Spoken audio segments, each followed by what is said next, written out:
Another question that came in, how long will it take me to feel normal again? And I love this question. Even though it's a question that comes from such a painful place, the reason that I love it is because of that word normal. I don't want anybody to feel normal.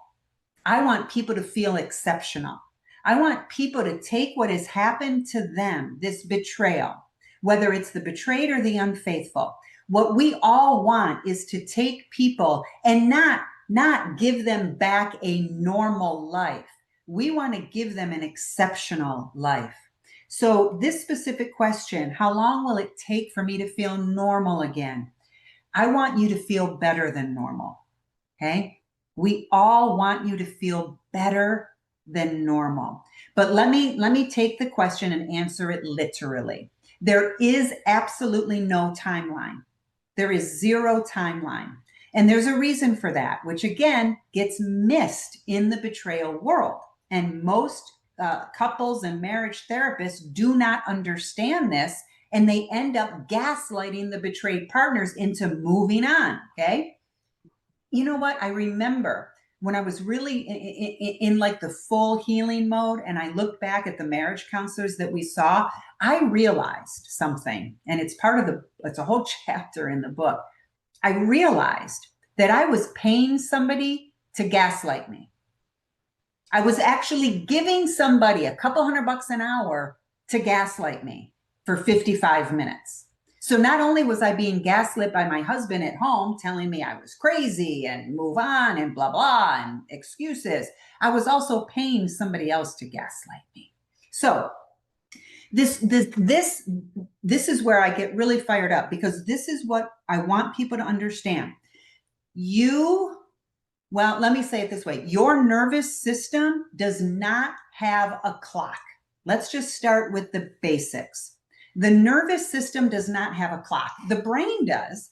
The brain has a clock, right? Telling time, calendars, weeks, days, months, hours, seconds, minutes, right? The brain understands time. Ladies and gentlemen, the nervous system does not. The nervous system does not understand time. And I'm going to prove it to you. Every single one of us has had some experience where you watch some movie, right? And I always use the example of like a pet dying in a movie. And we've all had that experience where we feel that pain, right? Where it's like, oh, and I remember we had a beautiful German Shepherd for many, many years, wonderful dog. And she passed away quite a few years ago now, but I remember watching a movie and a dog died in the movie and I was bawling, right? I was bawling.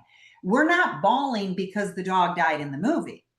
We're bawling because our nervous system remembers the pain when our own pet passed away. It doesn't matter if my dog passed away a day ago or a decade ago. My nervous system remembers it. So we all have an example where there's just something and it brings back such an emotion. And I know everybody now is thinking about betrayal, and that's included in there too. When you think back, like to your D-Day, and you get that sunken feeling. The D-Day isn't happening right now, but your nervous system is remembering it as if it is. Why? Because the nervous system doesn't have a clock. If you have unhealed pain inside of your body, unhealed trauma inside of your body, it's going to stay with you forever. It's another reason why we have to help betrayed partners heal. We have to help them work through the trauma that's in the body so that they can release that. If I hadn't released, my husband had, if you guys don't know my story, my husband had 6 affairs while we were married and cheated on me when we were dating. So I did not have one day of honesty, as I'm sure many of you have that similar story in my whole marriage. How can I do what I do today if I hadn't healed, if I hadn't gotten to the other side? Every time I share a story about my husband back in the day, I couldn't even think about what my husband did. It would cause so much tension and pain in my body, right? But because I did the right healing work, I talk about what my husband did all the time. Come to a webinar. You're going to hear all kinds of personal stories of my husband and my journey, right? If you take any of my online courses, I talk about my husband and I all the time. It doesn't hurt. I healed the pain.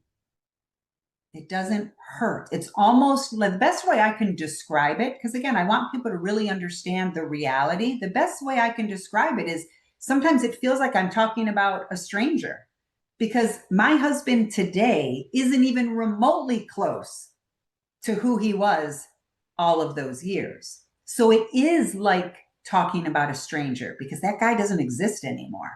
Now I've got this beautiful human being who has done all of this work on himself, not through marriage counseling, but his own individual healing.